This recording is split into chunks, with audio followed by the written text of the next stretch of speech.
Bien-aimés dans le Seigneur,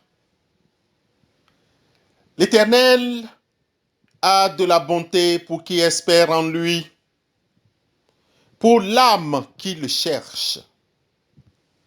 Il est bon d'attendre en silence le secours de l'Éternel.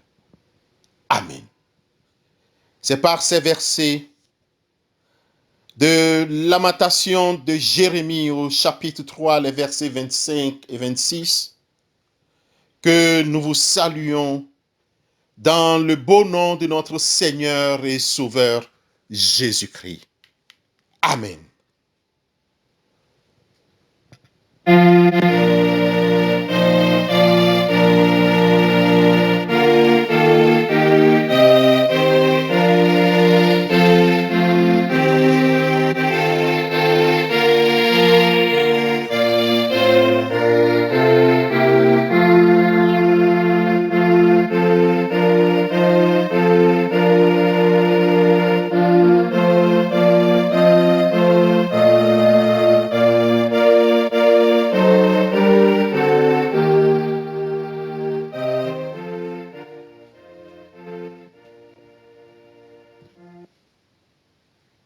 Prions Dieu.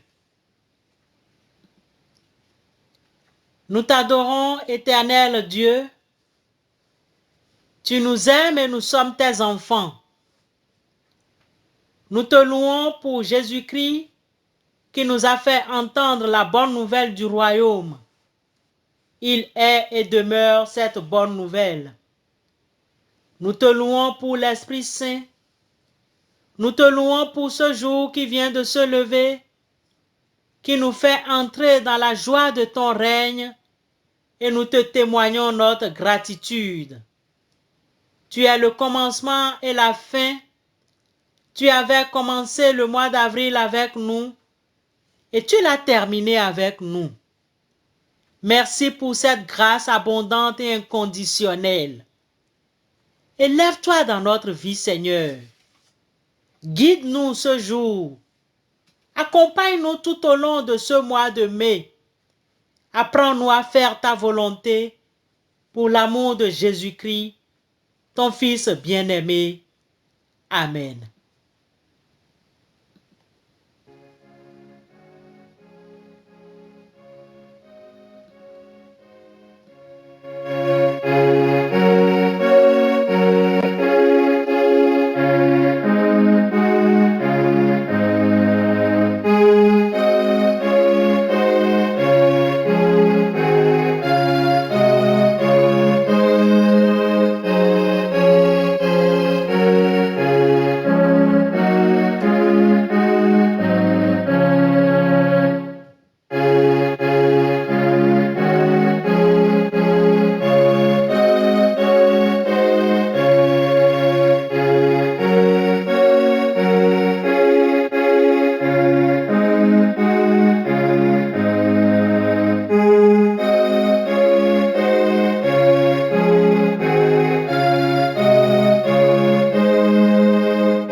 Le texte de méditation de ce matin est tiré de l'Évangile de Jésus-Christ selon Luc, chapitre 13, versets 6 à 9.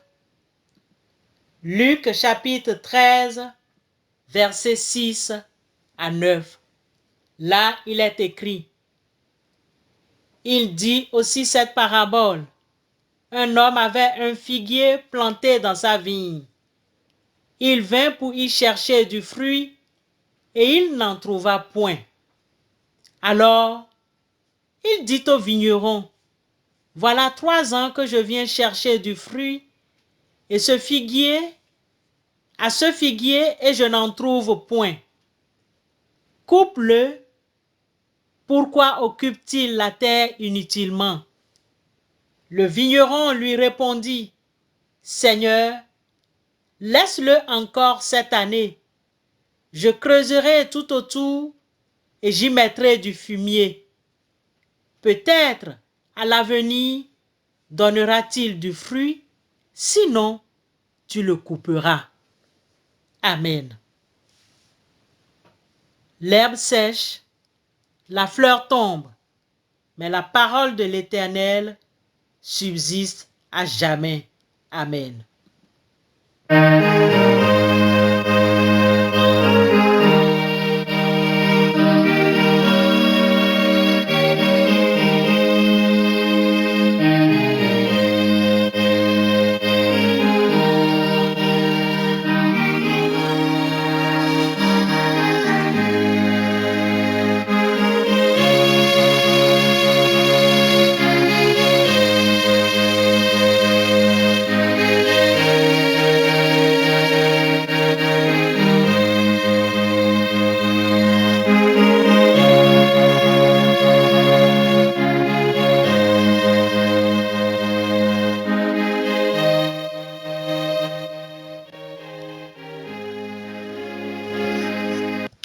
Chers frères et sœurs en Christ,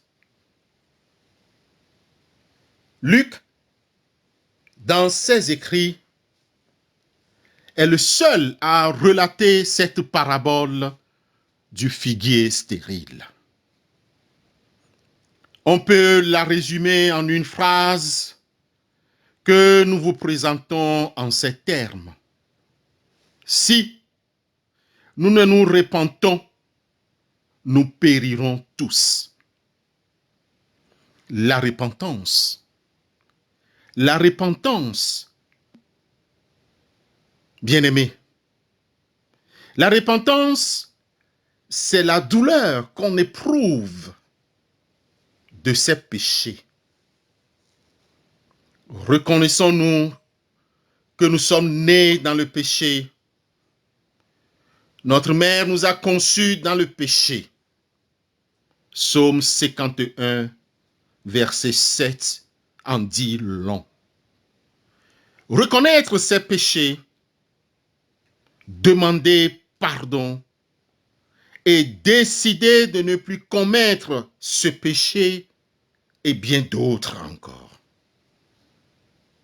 Bien-aimés, on reconnaît. Et maintenant, on souffre. Il y a la douleur qui fait que on regrette. Et on se dit, je demande pardon et je décide de ne plus pécher ou bien de ne plus faire ces genres de péchés.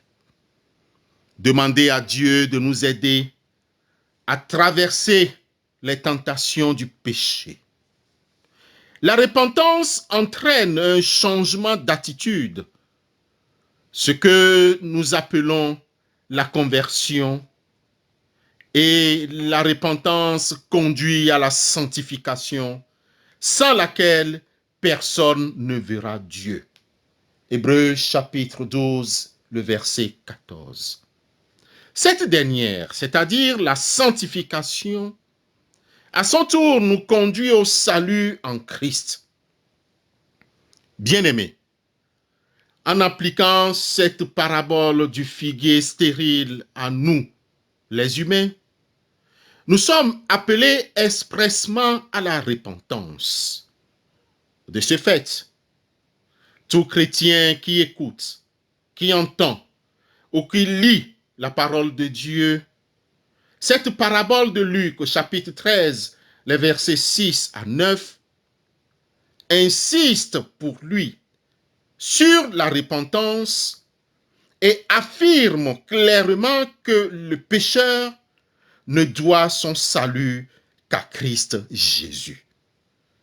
Seule la grâce de Christ permet aux pécheurs que nous sommes d'échapper à la punition, au jugement mérité et de parvenir au salut. Bien-aimés, comme nous le savons et que nous le constatons, un nouveau mois nous est accordé. Un temps nous est accordé afin que nous puissions aussi changer et produire de bons fruits. Profitons de cette grâce pour nous repentir et venir à Christ qui a l'exclusivité et la souveraineté de la grâce salvatrice. Chers frères et sœurs dans le Seigneur, vivons-nous encore dans le péché? Ou caressons encore le péché? Est-ce que nous sommes en train de dire encore c'est un petit péché? Il n'existe pas un petit péché ou un grand péché. Si nous disons que nous n'avons pas de péché, nous nous trompons nous-mêmes. Nous nous séduisons nous-mêmes et la vérité n'est point en nous. 1 Jean chapitre 1, le verset 8. Bien-aimés, la question se pose maintenant. Que devons-nous faire face à cette réalité de repentance? Que devons-nous faire face à ce temps que le Seigneur nous donne encore, ce mois que le Seigneur nous donne encore? Le mois de mai nous est donné. Si nous confessons nos péchés, Dieu est fidèle et juste pour nous les pardonner et pour nous purifier de toute iniquité. Jean 1, 9. 1 Jean 1, 9. Frères et sœurs, chacun sait là où il a péché. Chacun sait là où il est tombé, où elle est tombée.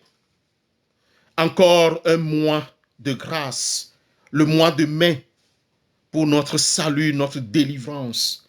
L'appel du Seigneur, l'appel à la repentance du Seigneur nous presse.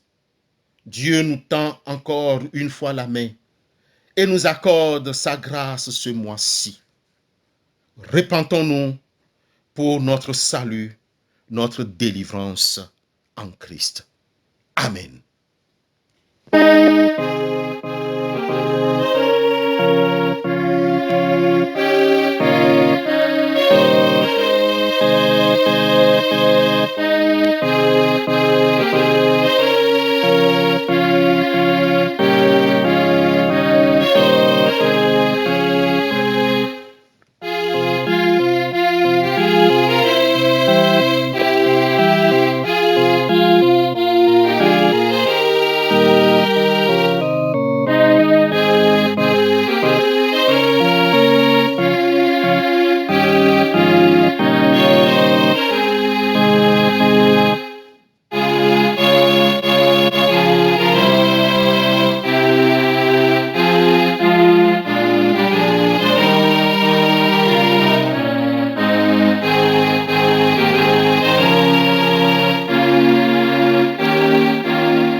C'est le moment d'intercéder les uns pour les autres. Frères et sœurs en Christ, prions Dieu. Père éternel, nous te remercions pour ce mois de mai qui commence aujourd'hui. Qu'avons-nous fourni comme effort pour mériter ce nouveau mois? Ô bon Père, quelle somme avons-nous payé pour voir ce nouveau mois et ce nouveau jour? Comme nous le remarquons, deux choses ne dépendent pas de nous.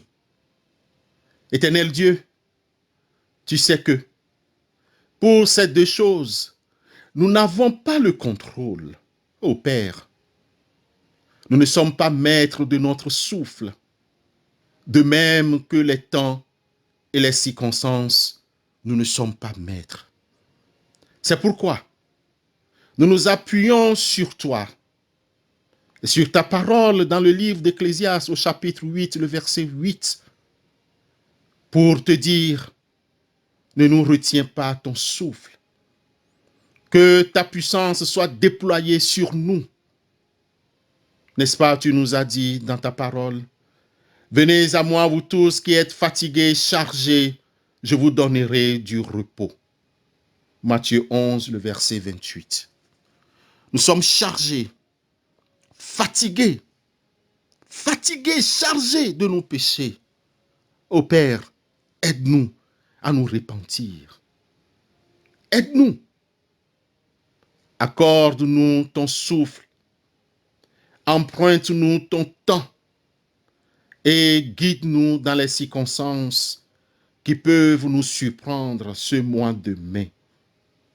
Père éternel, nous te demandons tout ceci au nom et pour l'amour de ton Fils Jésus-Christ. Amen.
Prions Dieu. Dieu Tout-Puissant et Éternel, toi qui donnes l'intelligence et la sagesse, nous te bénissons et nous t'adorons. Nous te demandons que tu donnes aux étudiants de bien se préparer aux examens qu'ils vont passer bientôt dans les conditions de confinement. Donne-leur la mémoire active et qui retient. Délivre-les de toute faiblesse et de toute forme de paresse dans la préparation de leur examen. Donne-leur d'être dans de bonnes conditions d'examen et surtout donne-leur la santé. Nous te soumettons les personnes âgées, les personnes malades qui souffrent de quelque maux que ce soit. Guéris-les selon ta promesse dans Exode 15, 26. Tu dis, je suis le Dieu qui te guérit.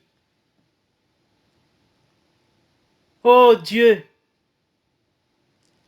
n'abandonne pas ceux de nos frères et sœurs qui souffrent dans leur chair et dans leur cœur. Donne-leur la force de lutter pour la guérison. Soutiens tous les médecins, les agents de santé qui soignent les malades. Nous savons que tout le temps dans notre monde, il y a des gens qui meurent de faim et des milliers dont la faim n'est jamais tout à fait apaisée. Tandis qu'il y a d'autres qui gaspillent les dons de Dieu, d'autres encore qui, par les dévastations de la guerre, les détruisent. D'autres encore qui ne font pas les efforts nécessaires pour exploiter les ressources que Dieu a mises à leur disposition. Père éternel, aie pitié de nous et conduis-nous pas à pas tout au long de ce mois de mai. Que la lumière de ton Esprit Saint nous éclaire. Ne nous abandonne pas. Élève-toi dans notre vie. pour l'amour de ton Fils unique, notre Sauveur Jésus-Christ. Amen.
Bien-aimés, écoutons l'exhortation et recevons la bénédiction de la part du Seigneur. Ne donnez pas accès au diable, qu'il ne sorte de votre bouche aucune parole mauvaise. Mais s'il y a lieu, quelques bonnes paroles qui servent à l'édification et communiquent une grâce à ceux qui l'entendent. La bénédiction de la part du Seigneur. Soyez bons envers les autres, compatissants, vous pardonnant réciproquement comme Dieu vous a pardonné en Christ. Que la grâce de notre Seigneur Jésus-Christ, l'amour de Dieu le Père et la communion bienfaisante du Saint-Esprit demeurent sur chacun d'entre vous. Allez dans la paix et dans la grâce du Seigneur Jésus-Christ. Bonne journée et excellent mois de mai. Amen.